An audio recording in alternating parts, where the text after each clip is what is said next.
আজ আমি তোমাদেরকে পনির মশলার রেসিপি দেখাবো। প্রথমে কড়াইতে সর্ষের তেল দিয়ে তার মধ্যে পেঁয়াজ কুচি, কাঁচা লঙ্কা, টমেটো এবং তার মধ্যে কাজু বাদাম সামান্য নুন দিয়ে খুব ভালোভাবে এটাকে ভাজা ভাজা করে নিতে হবে। এরপর এর মধ্যে সামান্য একটু কিশমিশ দিয়ে এটাকে ভালো করে ভাজা ভাজা করে একটু ঠান্ডা করে নিতে হবে।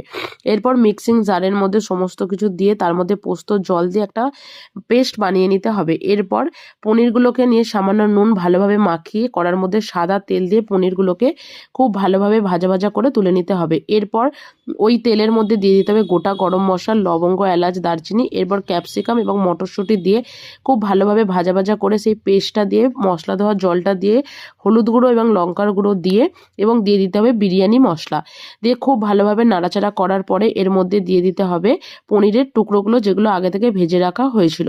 এরপর ধনেপাতা কুচি দিয়ে খুব ভালোভাবে নাড়াচাড়া করে একটু ঢাকা দিয়ে তারপর ঢাকা খুললেই এটা রেডি হয়ে যাবে। কেমন লাগলো জানিও। টাটা।